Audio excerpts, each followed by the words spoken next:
So as our panelists are taking their seats, I just want to tell you about another event that the Council is sponsoring that's almost upon us.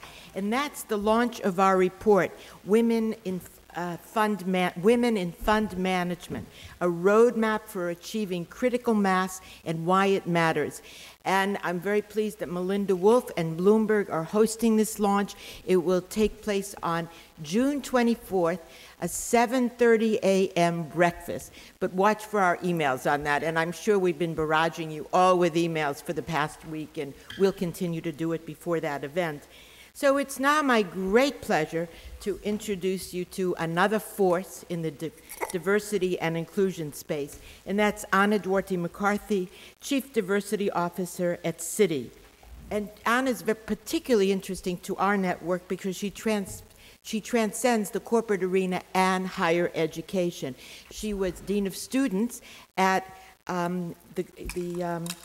you were at the New School. Sorry, thank you very much, Anna. I need a little coaching this early in the morning. She really is a powerhouse in this space. She's a great thinker, a very original, innovative thinker, and she's a moderator extraordinaire.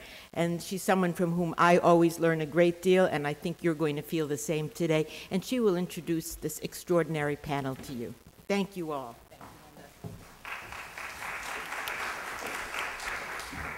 Good morning. Now, there is something about promoting yourself, but I actually was assistant dean at the New School, not the dean, so I just want to clarify that for everyone. Thank you, Linda. Thank you. Again, I'm Anna Duarte McCarthy. I'm Chief Diversity Officer at Citi, and it's my pleasure to join you today as your moderator for the panel, Women and the Economic Crisis, Challenges and Opportunities. And these are indeed extraordinary times. The unemployment rate is now at 9.4% nationwide, and here in New York City, it's 7.5%. There are now 14.5 million people without jobs. Many of them may be people that you know. It could be yourself, but it's certainly something that everyone knows someone who is currently without a job.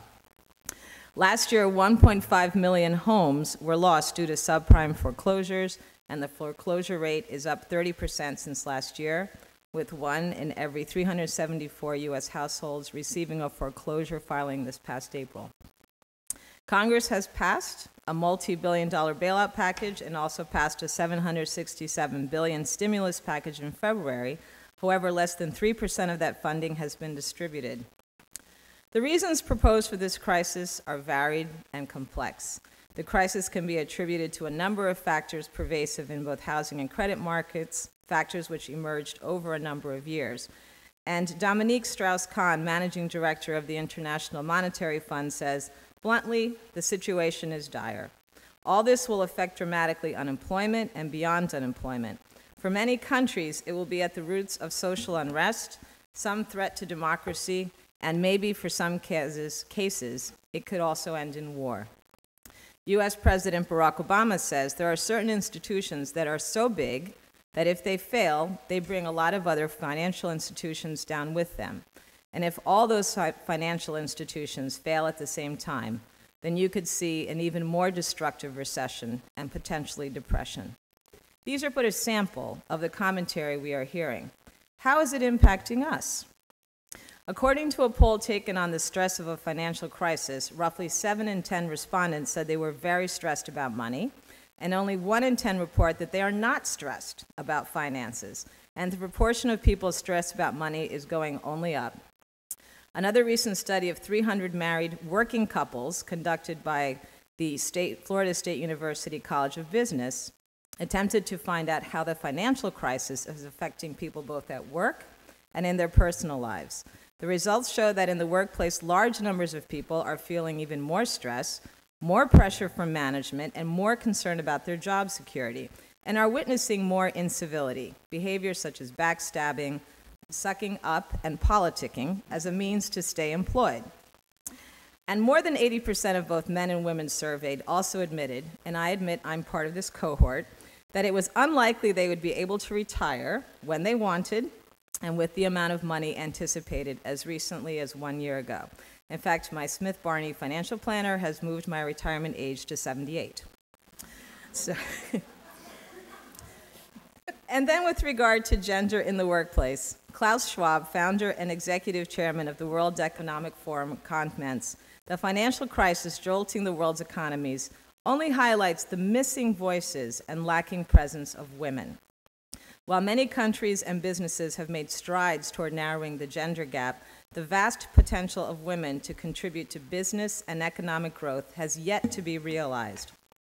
Academics, policymakers, and business leaders assert that long-term economic growth requires the expanded participation of women in the workforce.